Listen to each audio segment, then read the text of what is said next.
উত্তরপ্রদেশের প্রয়াগরাজে চলছে মহাকুম্ভ মেলা। কাতারে কাতারে মানুষ সেখানে পুণ্য স্নান সারছে।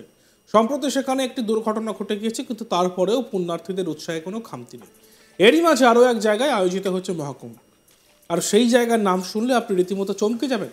ভাবছেন তো যে আবার কোথায় হচ্ছে মহাকুম্ভ? চলুন তবে নামটা বলেই দেওয়া যাক। সেই জায়গাটি হলো পাকিস্তান। এবার পাকিস্তানের হিন্দুরা তাদের নিজস্ব মহাকুম্ভের আয়োজন করেছেন। সেখানে তারা স্নানও সারছেন। পাকিস্তানের রহিমিয়ার খান জেলায় অনুষ্ঠিত মহাকুম্ভ মেলায় অংশগ্রহণকারী এক পুরোহিত বলেন যে আমরা ভারতের প্রয়াগরাজ যেতে পারিনি, তাই আমরা এখানেই মহাকুম্ভ উদযাপন করতে এসেছি। এই তিথি 144 বছর পর এসেছে, সম্ভবত আমাদের জীবনের প্রথম এবং শেষ মহাকুম্ভ। উল্লেখ্য যে এই মেলায় স্নানের বিশেষ তাৎপর্য রয়েছে। যেহেতু পাকিস্তানি হিন্দুরা গঙ্গা নদীতে ডুব দিতে পারছেন না, তাই গঙ্গার জল বিশেষভাবে আনানো হয়েছে এবং স্নানের সময় তা ব্যবহার করা হচ্ছে। সেখানে গঙ্গা নদীর জলে স্নানের জন্য একটি কুণ্ড তৈরি করা হয়েছে, যার ভিতরে গঙ্গার জল সাধারণ জলের সঙ্গে মিশে গিয়েছে।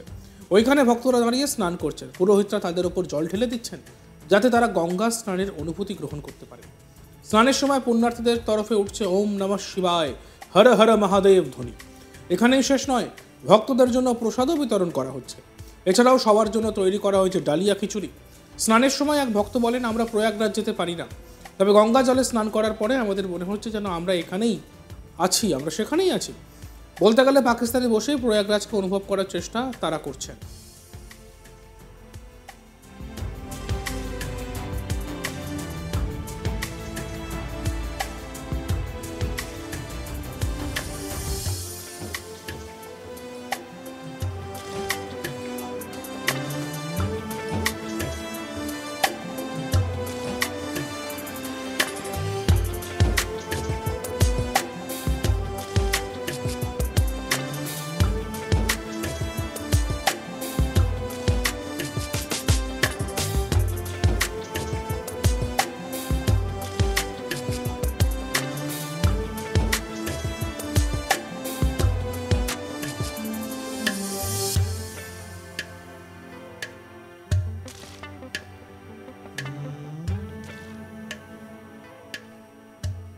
উত্তরপ্রদেশের প্রয়াগরাজে চলছে মহাকুম্ভ মেলা। কাতারে কাতারে মানুষ সেখানে পুণ্যস্নান সারছেন। সম্প্রতি একটি দুর্ঘটনা ঘটে গেছে সেখানে, কিন্তু তারপরেও পুণ্যার্থীদের উৎসাহে কোনো খামতি নেই। এরই মাঝে আরও এক জায়গায় আয়োজিত হচ্ছে মহাকুম্ভ, আর সেই জায়গার নাম শুনলে আপনি রীতিমতো চমকে যাবেন। ভাবছেন তো যে আবার কোথায় হচ্ছেন মহাকুম্ভ? নামটা শুনুন, সেই জায়গার নাম হলো পাকিস্তান। এবার পাকিস্তানের হিন্দুরা তাদের নিজস্ব মহাকুম্ভের আয়োজন করেছেন। সেখানে তারা স্নানও করাচ্ছেন। পাকিস্তানের রহিমিয়ার খান জেলায় অনুষ্ঠিত মহাকুম্ভ মেলায় অংশগ্রহণকারী এক পুরোহিত বলেন যে আমরা ভারতের প্রয়াগরাজে যেতে পারিনি, তাই আমরা এখানেই মহাকুম্ভ উদযাপন করছি। এই তিথি 144 বছর পর এসেছে এবং সম্ভবত আমাদের জীবনের প্রথম এবং শেষ মহাকুম্ভ হবে। উল্লেখ্য যে এই মেলায় স্নানের বিশেষ তাৎপর্য রয়েছে। যেহেতু পাকিস্তানি হিন্দুরা গঙ্গা নদীতে ডুব দিতে পারছেন না, তাই গঙ্গার জল বিশেষভাবে আনানো হয়েছে এবং স্নানের সময় তা ব্যবহার করা হচ্ছে।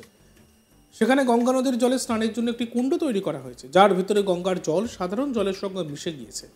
ওইখানে ভক্তরা দাঁড়িয়ে স্নান করছেন, পুরোহিতরা তাদের উপর জল ঢেলে দিচ্ছেন যাতে গঙ্গা স্নানের অনুভূতি তারা গ্রহণ করতে পারে। স্নানের সময় পুণ্যার্থীদের তরফে উঠছে ওম নমঃ শিবায়, হর হর মহাদেব ধ্বনি। এখানেই শেষ নয়, ভক্তদের জন্য প্রসাদও বিতরণ করা হচ্ছে। এছাড়াও সবার জন্য তৈরি করা হয়েছে ডালিয়া খিচুড়ি। স্নানের সময় এক ভক্ত বলেন, আমরা প্রয়াগরাজ যেতে পারি না, তবে গঙ্গা জলে স্নান করার পরে আমাদের মনে হচ্ছে আমরা যেন সেখানেই আছি। বলতে গেলে পাকিস্তানে বসেই প্রয়াগরাজকে অনুভব করার চেষ্টা করছেন তারা।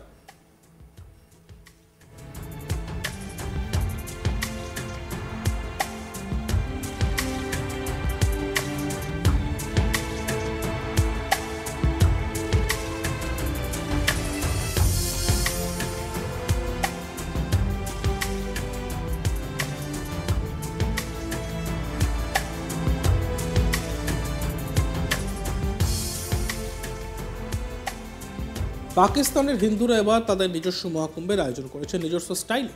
সেখানে তারা স্নানও সারছেন। পাকিস্তানের রহিমিয়ার খান জেলায় অনুষ্ঠিত মহাকুম্ভ মেলায় অংশগ্রহণকারী এক পুরোহিত বলেন যে আমরা ভারতের প্রয়াগরাজে যেতে পারিনি, কিন্তু আমরা এখানেই মহাকুম্ভ উদযাপন করছি। এই তিথি 144 বছর পর এসেছে এবং সম্ভবত এটাই আমাদের জীবনের প্রথম এবং শেষ মহাকুম্ভ।